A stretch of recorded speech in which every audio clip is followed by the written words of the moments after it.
Hi, everybody. For those of you who don't know me, my name is Peter Llewellyn. I run the services at MedComms and the associated websites. So information services, resources, activities, and so on for people who work in the global MedComms community, by which I mean people who work in and around medical education, medical communications, medical publishing, and the associated businesses, or indeed people who are interested in joining MedComms. So we do a lot of work for to support people who want to know more about MedComms in terms of career options, which you will find a lot of information about at firstmedcommsjob.com.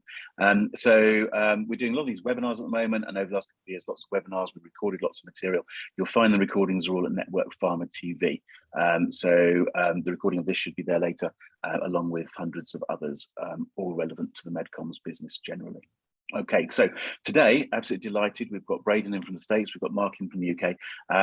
One of the great things about this technology is we can bring people in from different parts of the world and put them together in a room and talk about stuff in a way that we couldn't do if we were trying to bring them physically. So that's one of the things that excites me. We've also got an international audience watching us today, which is great. Again, it's great to have you involved. And I would just say once more to those of you watching us, please join in. You've got a chat button and a Q&A button, and please do send us your comments, your questions, observations. We'll weave that into the discussion. But today we've got a panel discussion talking about data, and I suppose slightly trying to be a little bit provocative. Does anybody really care about data from meetings, around the meetings business? Do we care? Have we cared in the past? Do we care now? Should we care more? What do we do with data? What should we be asking, and so on? I'm looking forward to quite a lively discussion about this. Initially, we're going to ask Braydon to introduce himself, paint a bit of a picture, talk about his company, what they do, and paint a bit of a picture about his views on collecting data from meetings.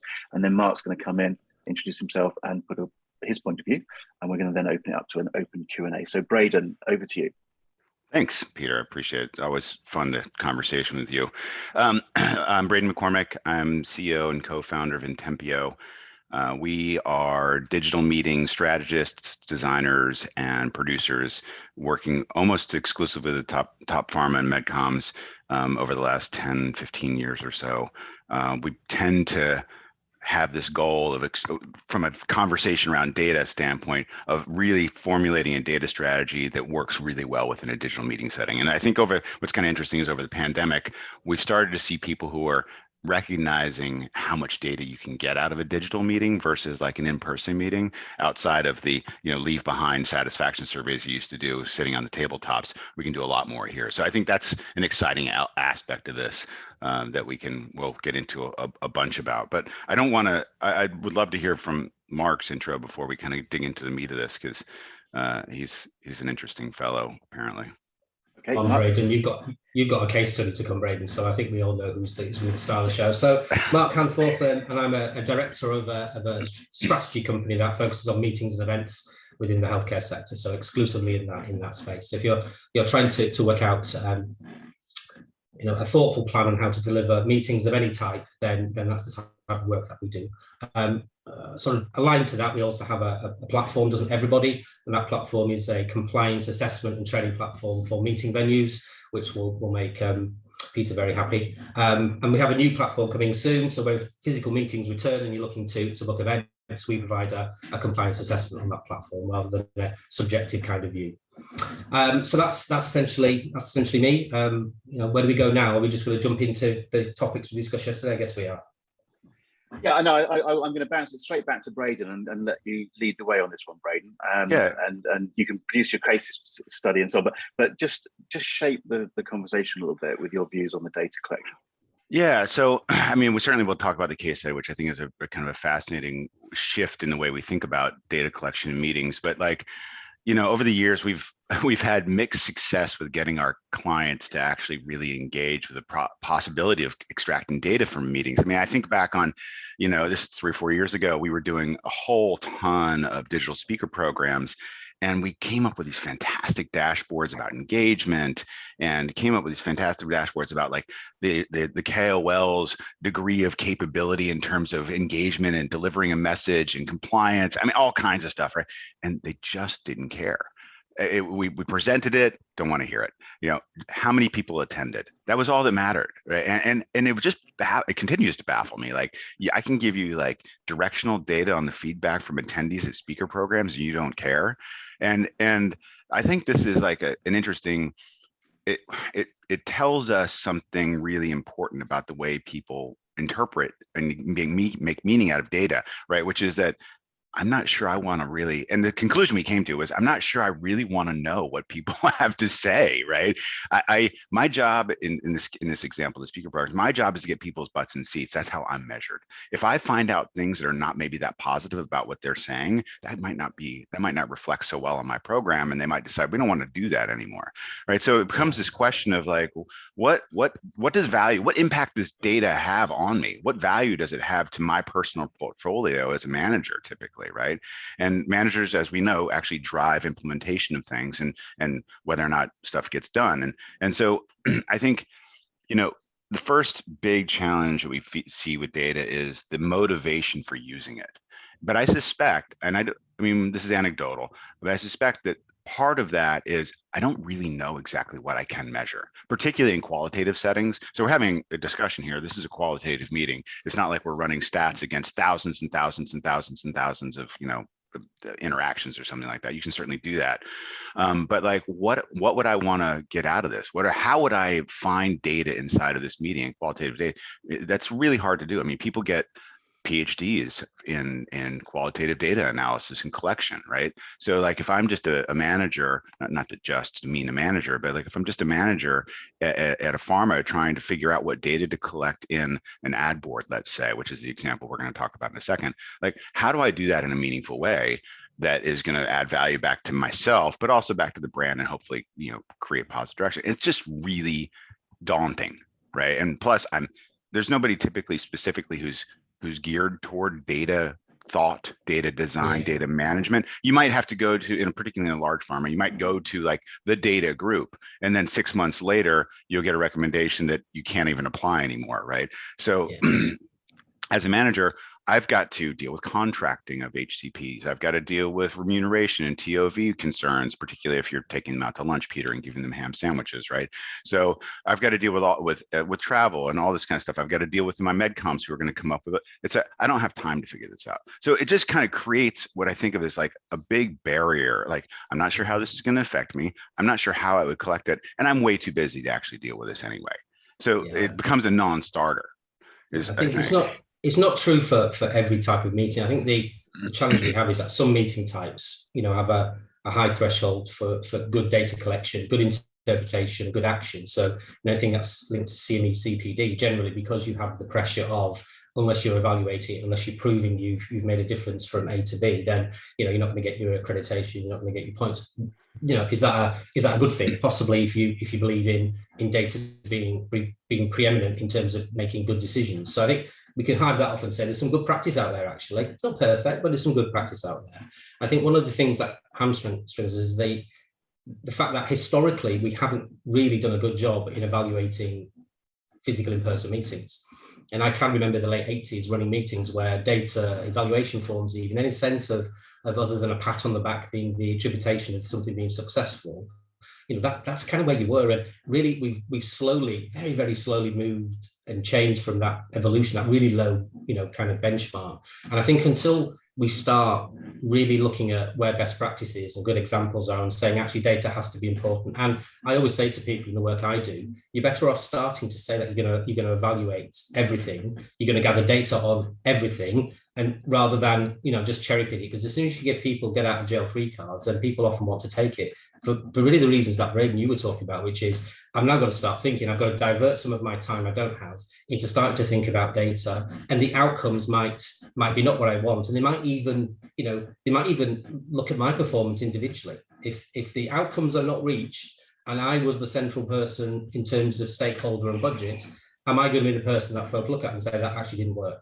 And I think we've got to take that and we've got to say data collection, evaluation, learning is not got to be looked at the individual. It's got to be aggregated at the learning of the outcomes. And if we concentrate in that area, I think slowly but surely we'll get people turning a corner. But it's not certainly something that's happened for the last sort of 20, 30 years is really the way I tend to think about it. We haven't really moved a huge piece in the in-person space. I do wonder whether it will change significantly in the digital space, because I think most of us will have seen that with the tools and the techniques and the formats for running a digital meeting, that actually you can collect such a breadth of data and a representative amount, rather than a happy sheet on a chair at a symposia, of which 20% of the people fill it out.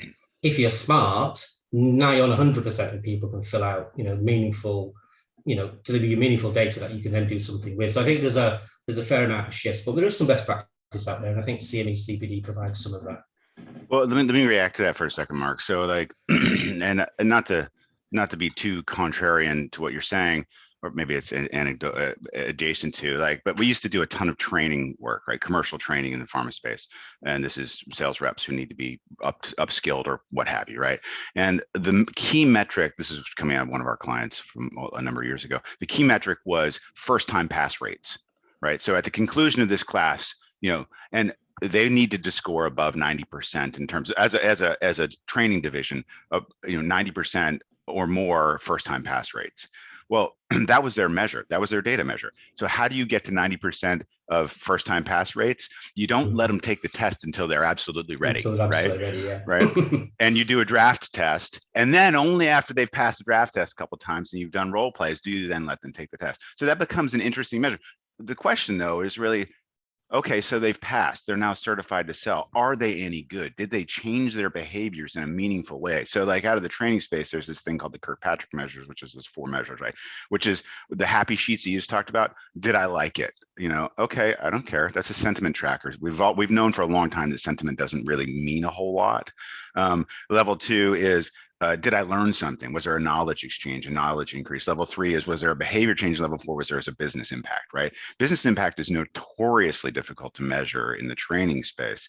Behavior change is a little easier, right? So, but if we think about it here, like I believe what we really want to get to are things that point in the direction of behavior change. So in the speaker space, we often think about something that we refer to as strategic belief alignment, right? Scientific belief alignment, which says how much at the beginning of this session, how much do the attendees believe in the following statements? How much do they align with our scientific positioning on a particular product, right? That's important. So if we've got, some sort of only 20% align on it, and then at the conclusion of this, how much do they align with our scientific statements?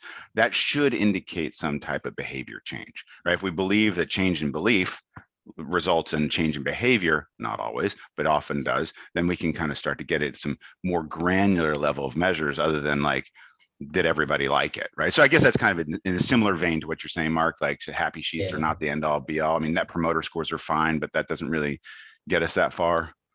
And I think if I'm a meeting stakeholder, I think in my time, I used to work at Roche in Basel. I was the global head of events, and some of the barriers there that I saw were back to that kind of personal thing. But where I am now, some years after being in that environment, tells me that if you are going to evaluate something, then you shouldn't wait to evaluate it right at the end.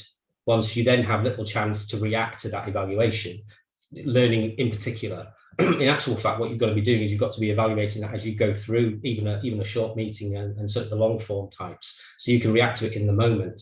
So you're not waiting to the end to say, actually, there's a potential failure here. What you've seen a trackability. So I think, I look at that and think evaluation is real time, as well as that once in a moment 50 slide deck you have at the end of an event, which I'm not sure is really what people are looking for in the modern age. This ability to see things in that real time format and then react immediately. I think that's part of a data architecture and an action plan that you have. Yeah. Oh no, thank you. I think that's right on, right? So, and not to mention the fact, by the time you've gone through 90 slides and you have a question at the end, and you're like, how did you think about this at the end? People have forgotten what happened in slides 1 through 89, right? It's like the old adage, nobody cares about the entree. It's just the appetizers and the dessert, right? And it's the same thing with data. But I think what you said something really interesting there, which is that data architecture. And this is what people struggle with, I believe, which is that I've got my story to tell. I've got my, and that can be an agenda, it can be a scientific, statement, whatever it happens to be. We call it a story, which is the arc through which I'm going to present some information that I want you to absorb in some meaningful way, right? And what they don't layer on under there is what we refer to as the data story. And that's that architecture that you just referred to, which is that, okay, I told you this great story. What'd you think? Right? That's like the Amazon review at the end, rate this book. That's okay. But if you want to look at behavior change specifically or actionable data out of something, you need to start at the beginning of the story. Where do you understand where we are at the beginning of the story? Where do you understand where we are, or what do you want to do with the information coming out of the story over the course of this, leading to something actionable? And I think, actually, I just want to make one other point, which is that the act of collecting data can also influence the way people think about your content. Yeah, absolutely. Which is a really missed. So there was a study done in the early 1900s, and the name of it escapes me, but it was during industrialization, where they studied the response of industrial workers on their productivity in factories. These were garment makers, when they turned the lights up and down. Right. So what they found was that lights consistent, people performed a certain way. They turned the lights down. They turned the lights up, productivity went up. Oh, the answer is that greater light leads to productivity. They turned the lights down, productivity went up. And what the conclusion, I think it's called the Hawthorne Study, the conclusion they came to was the act of being monitored led to a change in behavior. And that's a huge, important thing here, right? So as we're looking at our data story, it's tied to our overall content story. Like, how do we affect things, right? So if, again, going back to my speaker program, if I'm tracking data, I'm asking people to interact with me from a data standpoint, whether that's polling or commenting, or I'll talk about atomic statements in just a minute. Whether at the front, it's going to change the way they perceive the content that's being presented to me over the course of the presentation. Right, that's a really, I think, a really interesting and neat kind of aspect of this. So, data collection practices, data design practices, and then obviously the use of data afterwards. It's all a big kind of package that we can do here. Do we think that? I mean, sort of, I think Braydon clearly, and I was involved in virtual meetings and sort of LMS style education online before the pandemic hit. What all of us will have seen, I'm sure, looking at the names on the participants will feel the same, that when we hit the early part of 2020, I think we kind of made a mistake that we were too reactive. And I think some companies didn't do that. Some companies sat back and went, this is all just going to be too complicated. I'm just not going to get involved in this immediate, fast turnaround kind of communication, which didn't necessarily always include an awful lot of data architecture and data thinking. I see that starting to change now, where I think people are much more discerning when they're thinking about a meeting, maybe looking at what face-to-face may bring to it, maybe looking at hybrid, but not as much as I think we would like, and then looking at the online stuff. So I think we're seeing a bit more of a discerning decision maker when it comes to implementing data. Where am I going with this is as follows. I think a lot about, well, how do we get people to embrace data and to embrace evaluations, embrace that type of stuff? What are the techniques that we use if we think hitting them with the big stick of this huge kind of project isn't necessarily going to turn somebody from to an advocate of data collection? And I guess whether we like it or not, some of that is take it slow, actually. And I know that's not a particularly favorable kind of outcome. Take it slow, recognize it might take time. And I think what I tend to say to folk is, you've got to include some data collection in what you do as an assumed given before you're talking to somebody who has a final say on the format of a meeting. There has got to be some architecture embedded in there that is simple, non-invasive, from which then you can build. Because sometimes going in at the top level is just too big. And I've seen certainly a number of kind of scientific committee chairmen in particular just balk at that, because it suddenly, I'll be honest, sounds a bit corporate, rather than sounds a bit academic. And even though at the same breath I hear academics explain about their ability to assess their own education when they're perhaps working, say, with pharma and collaborating in that sense, all of a sudden they don't really want to do that because it seems to be a corporate activity in that sense rather than something else. So I think we've just got to be really careful how we look at data. And I think there's some people that will embrace really big solutions. And look, let's face it, the healthcare sector is a lot about data. And I saw Alan make a comment about data equaling patient outcomes, and he was entirely right. But at a meeting level, there is still this kind of bias to, let's keep it simple. It's never something we really need to worry about, because mostly if people tell me they're happy, I'm happy. But that's not really progressive, is it? And it doesn't really help us create better experiences, which I think is going to maintain people listening to what we're saying. People are not going to be listening to what we're saying because it was quick and easy and less invasive. I think they would want much more of an experience when they're interacting with content. You said something there that really resonated with me, and which is that A couple things. Well, you said a whole bunch of things there that were really resonating with me. But I'm glad you can remember it, because I probably couldn't. So one of which was, sometimes it's just too big, right? I love the big. As you can probably tell, like I love the big strategy piece. I can do that all day long. But it's kind of terrifying too, to like, okay, what do I do with this? Like, as a stakeholder, right? As a meeting stakeholder. And again, we're talking about meeting. We're not talking about, AI driven analysis of, radiograms, right? We're talking about like interpersonal interaction meetings, right? This is the data set that we're talking about, because data can be anything. But that can be really scary as a stakeholder. Like, how do I deal with this? You've just spun this story out there that sounds really enticing, and that's really exciting, but there is no way. I've already got my agenda baked, right?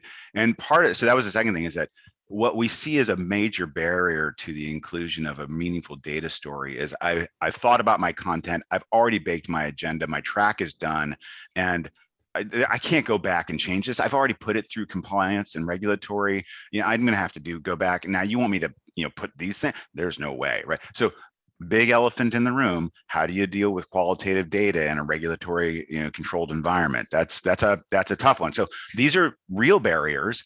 I've already got a lot of momentum around my meeting. You want me to do this? What? And I now have to go back to regulatory, right? So part of the tactical implementation of a meaningful, take your bites out, bite pieces off the elephant, right? Is to start with a little bit of thought on your data story prior to the lockdown of your agenda, right? But prior to the lockdown of your content story, figure out how you want to weave in the data story. Super simple. Take an hour or half hour before you bake that thing and say, where do I want my data anchors, right? And that's very, very straightforward, very simple. Just in your plan, as you're building this out, where are my data anchors in my story, right? That's the first thing. I think that helps, because I'll just tell you, we just ran a really big kind of top 5 pharma, top 5 brand to top 5 pharma kind of comprehensive strategic 2022 look forward planning ad board, right? We've got 5 different tracks of HCPs, nurse practitioners and access teams, and community leadership, trying to identify where is our messaging going relative to kind of some major competitive changes in the landscape, right? Typical kind of big story. What are we going to do here? Like, there's changes in competitive landscape. How does this affect our entire brand story, right? And so all completely virtual or digital, right? And we said, all right, what you want to be able to do out of this is come up with some meaningful direction oriented, actionable statements that are going to lead to changes in your messaging that are going to be positive to the HCP community. And absolutely. So typically what you would do, right? I think we can all relate to the ad board story, where you get your medical directors together and you come up with your data story, and you've got your strategic planning and your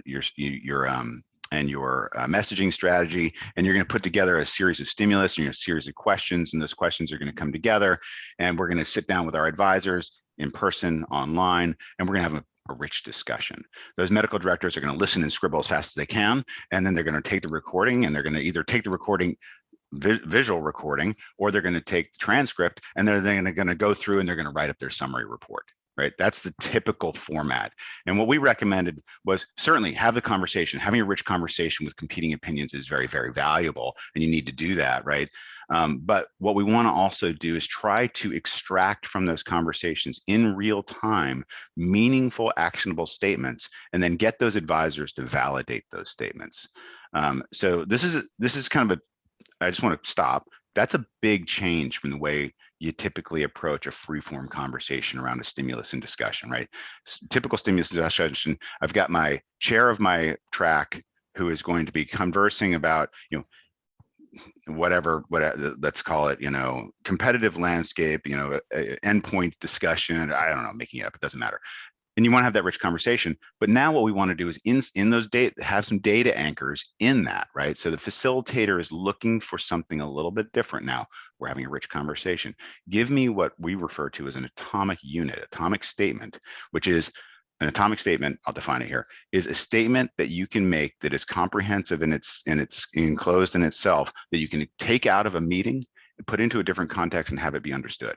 So atomic statement is not like, for example, this is 25% more effective in my practice. Okay, that means absolutely nothing if I extract that comment and put it someplace else. It's also not like, it's 25% more effective with physical therapy. All right, that doesn't mean anything if I take it out of context either, right? Maybe we're having a conversation where it's like, we're talking about a cardiac product, and one of the lead national KOLs who is in this discussion is saying, yes, we've seen some anecdotal evidence that says that, with 6 weeks of physical therapy and a weight loss regimen, that we've seen a 25% greater effectiveness in, reduction in plaque. I'm totally making this up, right? But you get the idea. I want that as an atomic statement. When combined with 6 weeks weight loss physical therapy, this product we've seen is demonstrated 25% more effective over the same period without physical therapy. Okay, now that's an atomic statement I can extract and do something with.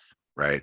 That would be a pretty powerful statement to be able to extract out of an ad board.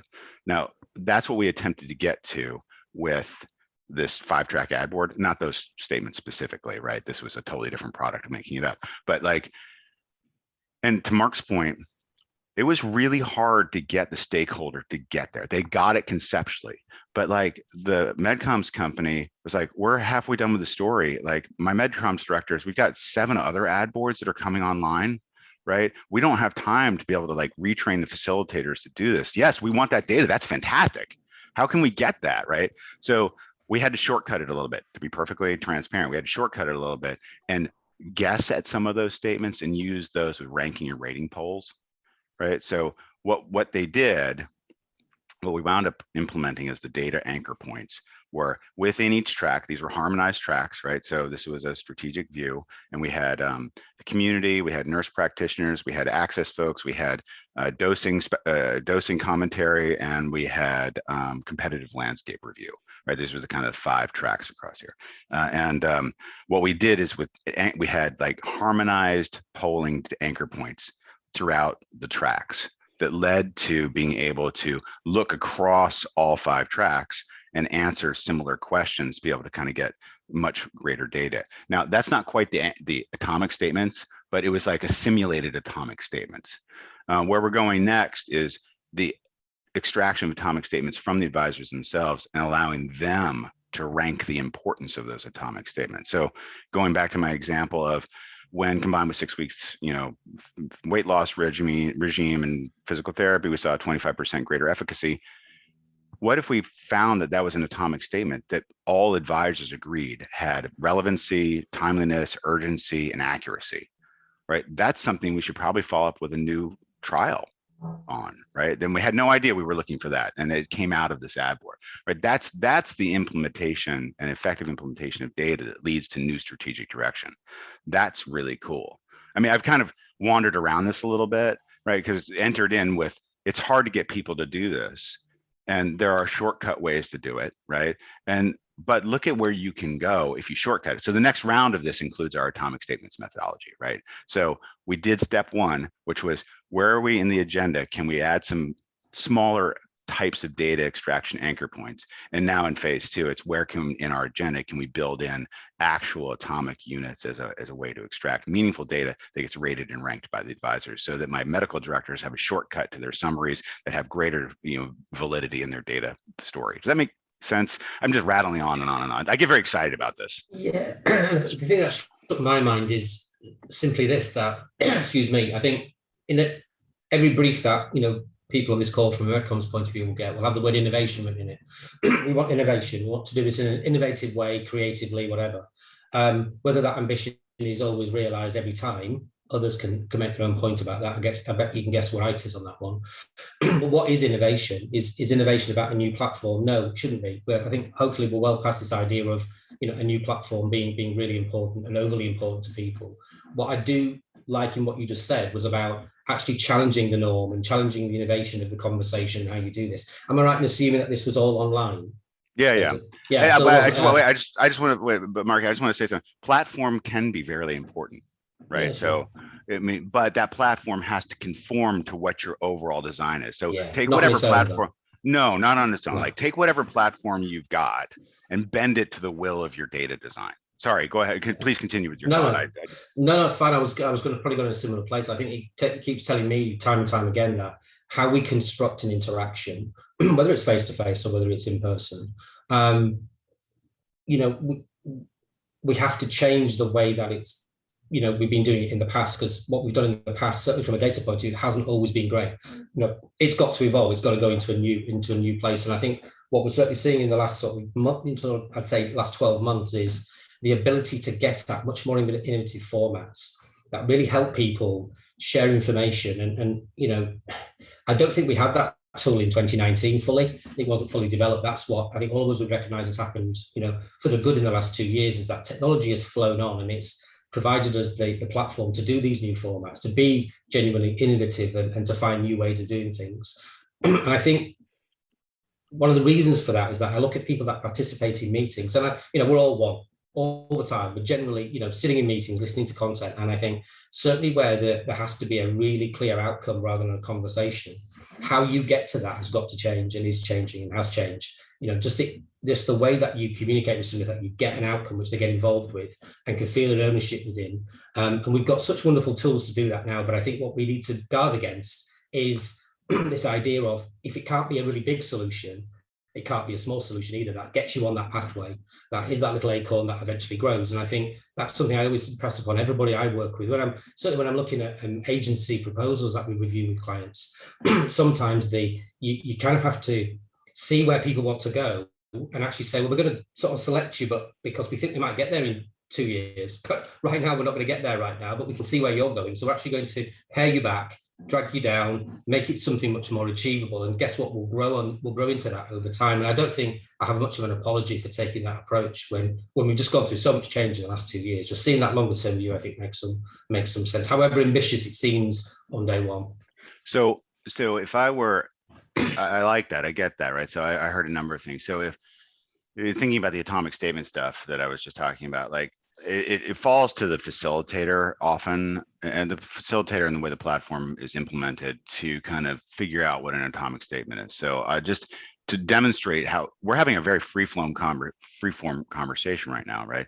So to demonstrate kind of how challenging but how valuable that can be, if I were to reflect back, so if I'm pretending to be the facilitator. So Mark, I think what I just heard from you is that when designing meetings, it's important, and when designing the data story for meetings, it's important to start small rather than to gather some sort of momentum to implement, rather than attempting to do it all at once, which is often a non-starter, right? That would be an effective atomic statement. Is that may not have been the correct thing that you said, but it might be close. We can all decide if that statement is accurate, right? And that's an atomic statement we could extract from this conversation. When planning a meeting, when planning your data story for a meeting, start small to build momentum into data, the importance of data, or starting big may become a non-starter, right? Okay, great. If we can all agree that that's a true statement, then we've just got a big win around how do we implement data in a meeting.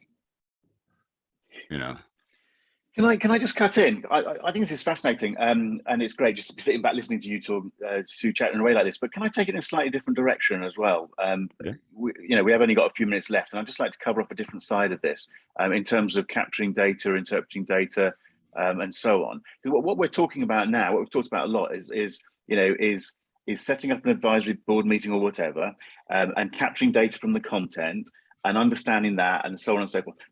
But we sort of want to know that data. One of the angles to this conversation was we don't want to know the data, and that's more around, well, is anybody paying any attention to this meeting? Is anybody engaged with this? Do I want to know that X people were sitting there, but only half of them actually engaged with, and so on? Can I just take us in that direction for a little bit? Because that's where I also think there's there's probably a longer discussion as well. But that's also about collecting data on what people, your audience, are doing, and that's, I think. And that's a very basic level. That's a very basic level. We know we've got 50 people in the room, or 500 or 5,000, but what are they actually doing? We've never really asked the question in the past. The digitization of activity allows us to ask more questions. I think, to come back to where Braydon started, a lot of people are afraid of asking the questions. So can we just cover off that side of it? What you're seeing in practice in terms of what people are interested in asking up front, apart from, I mean, that's another point. People, I mean, you can't just collect all the data and then throw questions back at it. You've got to have some idea of what you're trying to collect in the first place. But are people collecting that, wanting to collect that data? Are they asking the right questions of that sort of data? And are they doing something meaningful with it? Or are they just going, hey, we just had X people register for the meeting, we don't care what happened? You see what I mean? Well, Peter, let me ask you, are you collecting any data and are you doing anything with it? I do a little bit, but I'm also very realistic about what I collect and very transparent about it. But there's a very severe limit to what I can do. But yes, I do. I know how many people are registered, how many people are online, but I don't know how many people are paying attention to it at the moment. They might have all just switched off and done something different. And you also don't know if there's anything that they've gotten out of this that is actionable for them in a meaningful way. Exactly. Okay. Right. And you don't know if the agenda that this data agenda met their expectation and gave them something that they wanted you. So why did they show up to this particular conversation? Exactly. It's because of all your books, or is it because of something else? Right. So this is data that you could collect in a relatively lightweight way that could be meaningful here. And then over the course of this, if we had structured this from a data anchor standpoint, if we had structured this, we could put out some feelers to the constituents here to say X, Y, Z, right, and get some of that feedback. Are we achieving that objective? Yeah, in real time. Sometimes there's Trojan horses for this as well. I think the example I would give is, I think folk are much more comfortable to talk about data collection aligned to engaging online audiences, as opposed to data collection on its own. If I ask questions, and if I modulate this, then I'm keeping people engaged and keeping them interested. So I see there's perhaps more an appetite for data going down that route than there is, but at the end of it, and signal points within this content sharing, I'm going to learn some things as a moderator or learn something as a stakeholder.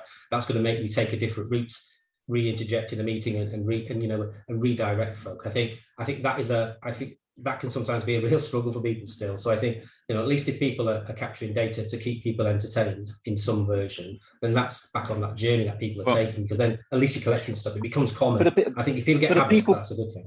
But are people building these questions in at the front? Are you putting plans together which take into account those questions? Are the clients, the funders, the medical societies, are various stakeholders actually asking those questions up front and following through?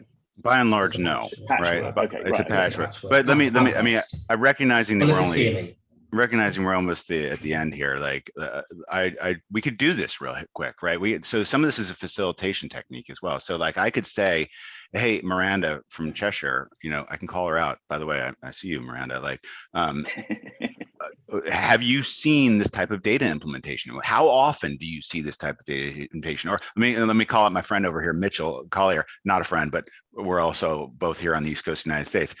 Are you looking at clients who are interested in data? Like, what do you see there? Or Sarah, like in London, when you're thinking about interacting with your clients, do you ever push forth the data conversation? So what I've done here too is like ask specific questions, but I've asked it of specific people, because triggering interaction by specific people is going to lead to kind of a cavalcade of others coming on board, I hope, unless they've totally checked out. So Alan, have you checked out, right? Miranda, have you checked out? What do you got for us right here? Right? And it's going to take them 30 seconds to a minute to write up their answer if they have not turned off the volume and said, I actually attended and I gave Peter his stats for butts and seats. Yeah.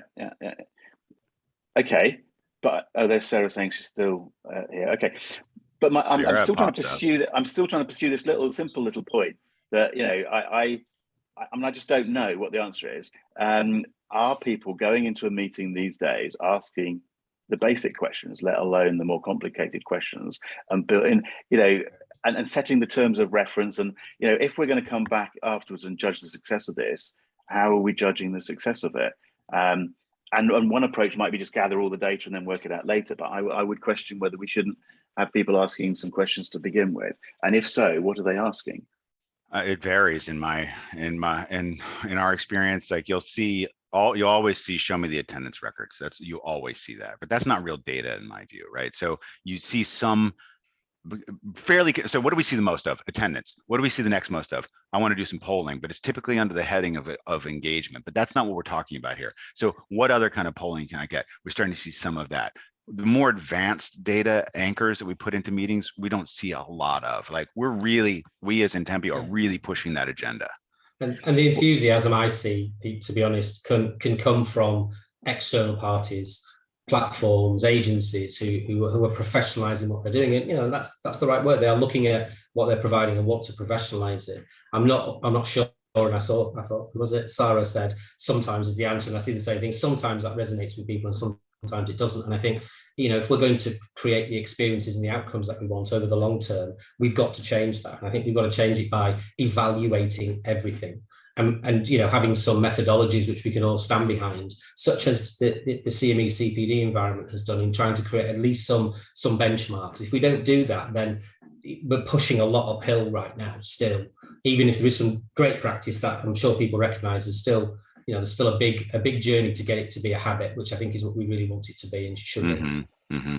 Just out of interest, and to take it in a slightly different direction again, with the medical society side of it, and Mark, I know you're involved in quite a lot of the medical society. You know, again, my question is, you know, how, are they thinking this thing through? Are they putting in place means of collecting data in order to answer the questions from, for instance, the funders or whatever? Because their models are all a little bit disrupted at the moment, and one would imagine they're having to justify much more. So how are they approaching, just to cover off that aspect of I think it's another, it's that same word again. Sometimes certainly those with bigger resources, you know, deeper pockets, you know, departments and infrastructure that can support that type of analysis, you tend to see a lot more done on a really micro level, you know, every meeting, interactions, and that works that way. But not every society is in that place. Some of them really struggle, to be fair, to be able to gather their resources to do that type of deep analysis. That said, any that have, you know, sort of education as part of their promise, I see a high level of evaluation of that. Evaluating interaction with industry and how sort of these sort of big meetings work, there's still a gap there. There's still work that can be done, I think, to be perfectly honest. And they recognize that. They do know they'd like to do more of it, but sometimes it's against the resources they have. Plus, again, to the point made at the start, if you are still having organizations share budget with you, and a lot of that is under pressure, if you have engagement with those that can affect you to deliver your activity, if you've got that level of engagement, why would you need to evaluate something to give them statistics to say, come to me? You know, if you have people questioning that and say, well, look, I need to work out the value of this. You know, never mind me sharing 20,000 euros with you to do X, Y, and Z as a sponsor. How am I going to validate that has an impact? And going back to continuously evaluating stuff. If everything is evaluated, then you have a chance to do that. But it's not the place it wants to be. But there is an appetite, mostly because revenues for medical societies have gone down, in large part, not up, because of the effects of the pandemic. And to touch on the point that we sort of started with in terms of not wanting to know what you don't want to know and all the rest of it. I mean, one of the problems with anything, but we're talking about meetings and data, is, you know, someone can turn around at the end and go, well, that wasn't the data I wanted, and therefore we're not funding it. Or, you know, how do I prove that what I've just spent with you, Peter, has been of any use to me? You know, the data can be used as a stick in a lot of situations, which makes people quite afraid and it sort of paralyzes some people, I think. And you go, well, let's not ask those questions. It sort of comes back to the basic question. You know, if we don't ask the questions, we don't know what the answers are, but then nobody can blame us. If we ask questions, then, you know, where does that lead us, sort of thing? And in some of these situations, and take the medical society, there must be people now going to medical societies going, well, what is the ROI going to be on spending this money? And a funder now is being asked internally to justify that expense in a very different way than they were before, and all the way down the line. But how do you, when you get to the other end of that line and you go, right, let's put an event on, how do you answer the question that someone might or might not ask around that funding question? Just that simple little point, but it can be quite difficult to work that one out. And no, I get it. And I can do a bullet point on that. When I'm talking to medical societies, I'm asking, are people sponsoring, or are they supporting educational and scientific interactions? If you're sponsoring something, that takes you down a certain pathway. If you're supporting a scientific and educational, you know, interaction, that feels much more comfortable in terms of the evaluation that you do and the outcomes that you can create.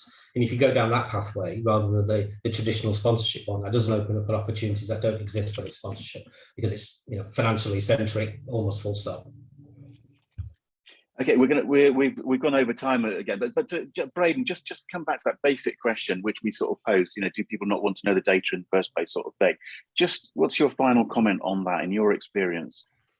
I think the final comment really is that it's on all of us as a community to push our clients in the direction of using data to be more effective. Like if our job is to make, in the case of MedComms, to make products be prescribed more accurately, correctly, and effectively, you really do need data. And even if they're a little scared of it, it's on us to push that, right? We're strategic leaders here, and it's our job to make sure that our clients are getting the value out of it. Rather than just say, well, we'll see what happens, right? That's kind of thing. It's certainly fearful, but that's where we need to go. Okay. This is a classic conversation where I would love to have a room full of people in front of me, and to be pushing them a little bit, to engaging with this, and frankly, I'd like to go for a pint now and have a chat about this sort of stuff. And I do find that a little early for me. It'd be early for you, but you'd still join in. I know you would. I can meet you halfway, Peter, to be honest. Because what is it? 20 minutes for each of us. We can have that pint if you wish. We could be there. But you know what I mean? It's like these conversations, would really help being in the room with people. I know we've got people watching us, but we can't really tell. And so again, it comes back to that basic question. Quite rightly, I'm not asking the questions. There's a limit to what I can do. I don't know whether those people are really engaging with us or not, although several people have said, yes, we're still here, and that's nice. They're still with us. But I find all this very, very interesting. And just listening to you guys talk is helpful for me. And I love the fact that I think we're helping people think about this stuff. I know that you two are very happy to be contacted. LinkedIn is the easy way. Part of the point of these webinars is simply to encourage people to contact each other and connect with each other. So anybody watching this, whether today or on the video, do reach out and talk to Braydon and Mark. They'd love to hear from you. Thank you to both of you for joining in. Thanks to the audience for joining in. I'm going to wrap up now by just a quick reminder that if you're interested in what I'm doing, medcommsnetworking.com will tell you what I'm up to. You'll find all the recordings and so on of these sorts of webinars at NetworkPharma TV and at First Medcomm's Job. If you're interested in what this business is all about, there's hopefully lots of useful guidance there. I'm always happy to hear from anybody. I'm going to wish you all a very good day in these very strange and uncertain times. Members of the audience, you don't have to rush away. We've got a few minutes, so we'll carry on talking unrecorded, as it were. But members of the panel, as it were, please just give us a quick wave, say goodbye, and thank you very much. Take care. Bye-bye.